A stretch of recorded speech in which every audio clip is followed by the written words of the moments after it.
नमस्कार साथियों। मैं हूं बेरोजगार युवा। और बेरोजगार युवा भारत के लगभग सभी कोनों में पाए जाते हैं। सोशल मीडिया के सभी प्लेटफॉर्म पे पाए जाते हैं। वो बड़े बड़े शहरों के छोटे छोटे कमरों में पाए जाते हैं।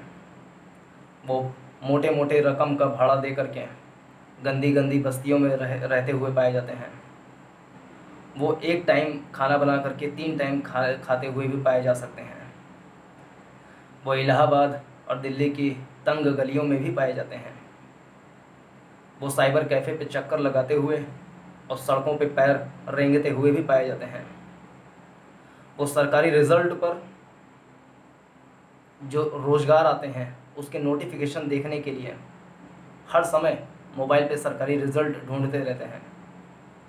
ऐसे ही हम जैसे युवा बेरोजगार 2019 में 1 मार्च 2019 में ऐसे ही सरकारी रिज़ल्ट पर एक नोटिफिकेशन आया रेलवे नाम का। उस पर करीब 90,000 वैकेंसी दिए जाने का वायदा था। चूँकि उस समय 17वीं लोकसभा का चुनाव भी चल रहा था, तो उसमें एक राजनीतिक लाभ प्राप्ति के लिए भी ऐसा कदम उठाया गया है, ऐसा भी बहुत सारे लोग दावा कर रहे हैं। उसमें करीब 90,000 वैकेंसी थी, रिक्तियाँ थीं, 90,000 रोजगार दिए जाने का प्रावधान था, ऐसे उसमें वायदा किया गया। करीब 2.8 करोड़ लोगों ने उस पर फॉर्म भरा और एक फॉर्म की कीमत 500 रुपये थी।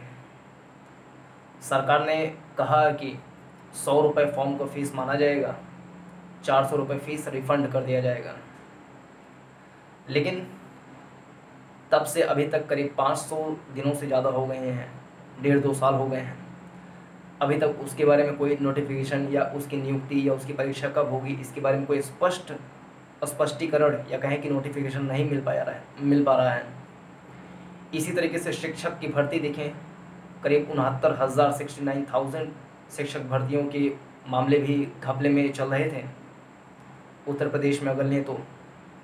ऐसे ही UPSI में ले लें, UPSSC का ले लें, SSC का ले लें, CGL का ले लें, इन सभी में भी रोज़गार दिए जाने के जो प्रावधान होने चाहिए थे, जो वायदा जिस प्रकार से किया गया या जिस प्रकार से रोज़गार दिए जाने का प्रावधान या जिस प्रकार से प्रॉमिस किए गए चुनाव के समय में, उस प्रकार से चरितार्थ नहीं हो पा रहा है।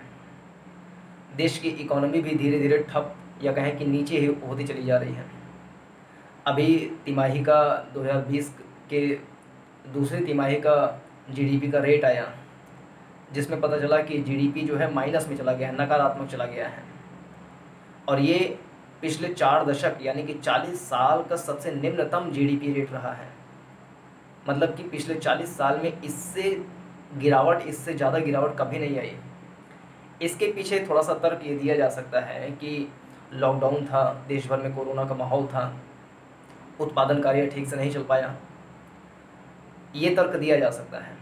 और सरकार ने इसमें अच्छा कदम उठाते हुए आत्मनिर्भर भारत अभियान का एक बड़ा लक्ष्य लिया, 20 लाख करोड़ रुपए का पैकेज निकाला, कृषि सेक्टर में, MSME सेक्टर में उन सबको प्रोवाइड किया, एक लिक्विडिटी प्रोवाइड करके अर्थव्यवस्था को ठीक प्रकार से चलाने का प्रयास किया। सरकार अपनी तरफ से प्रयास करे लॉकडाउन के समय में भी, और अच्छा प्रयास किए, विश्व के सामने एक अच्छा मॉडल प्रस्तुत किया, उत्तर प्रदेश का अच्छा मॉडल प्रस्तुत किया। लेकिन रोज़गार एक बहुत बड़ा मुद्दा होता है। करीब लॉकडाउन के समय में 12 करोड़ रोजगार जो है सीधे सीधे समाप्त हो गए। ऐसी भी सूचना प्रत्यक्ष या अप्रत्यक्ष स्रोतों से प्राप्त हुई। रोजगार एक बहुत बड़ा मुद्दा होता है किसी भी बेरोजगार व्यक्ति के लिए। बेरोजगार व्यक्ति एक टाइम खा करके रह सकता है, वो 10 बाई 10 के या 8 बाई 8 के कमरे में रह सकता है, वो गंदी बस्तियों में रह सकता है, गंदी नालियों के सामने के कमरे में रह सकता है।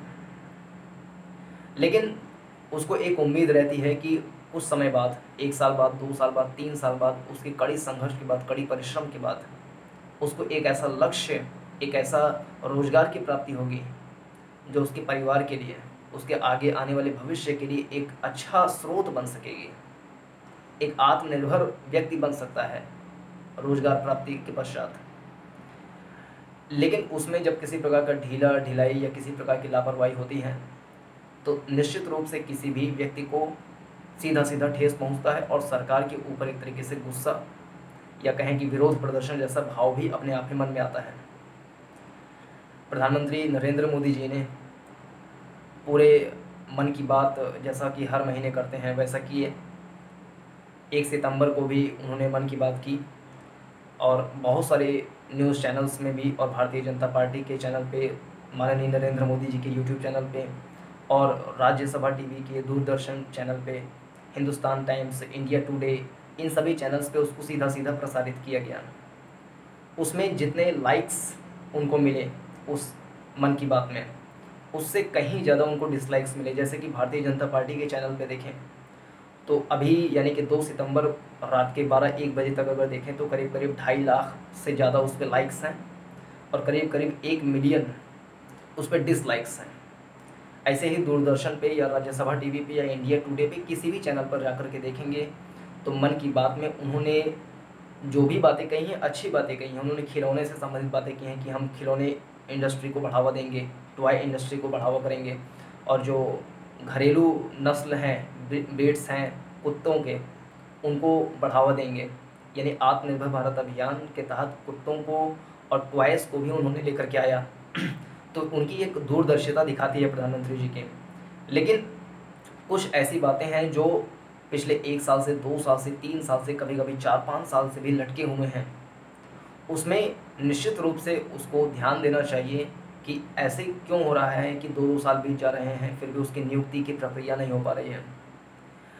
अब जिस प्रकार से भारत की जनता ने सोशल मीडिया के माध्यम से प्रतिक्रियाएं दी मन की बात पर, उससे प्रधानमंत्री जी के पास अवश्य ही यह सूचना पहुंच गई होगी कि देश में किस प्रकार का माहौल बना हुआ है और वो जल्द ही किसी न किसी निर्णय पर पहुंचेंगे, ऐसी आशा की जा सकती है। तो इस वीडियो में मुख्य रूप से इतना ही। इस वीडियो से संबंधित अपने सुझाव बताइए कि क्या सरकार को क्या करना चाहिए, क्या सरकार इसमें कुछ कर सकती है। उससे संबंधित जो आपके सुझाव हों, जो राय हों, उसको कमेंट सेक्शन के माध्यम से बता सकते हैं। इस वीडियो को अपने सभी साथियों के साथ शेयर कीजिए और चैनल को सब्सक्राइब कीजिए ताकि जो देश का अर्थव्यवस्था इस समय चल रहा है उससे संबंधित जो अन्य बातें हैं, जो रोजगार से संबंधित अन्य बातें हैं, उससे संबंधित हम वीडियो बना सकें। तो इसके लिए चैनल को सब्सक्राइब कीजिए। वीडियो को देखने के लिए बहुत बहुत धन्यवाद। नमस्कार, जय हिंद।